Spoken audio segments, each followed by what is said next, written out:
Hello everyone, today we will talk about how to fix or how to solve the problem of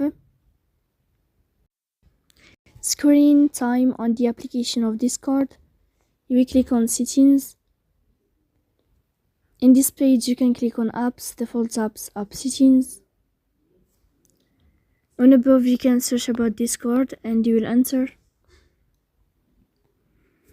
Then you can click on first stop and you can click OK. After that you will enter to the window of storage. Here you can click clear cache. In the end you can turn on your airplane mode and you can turn off your airplane mode again to fix that problem.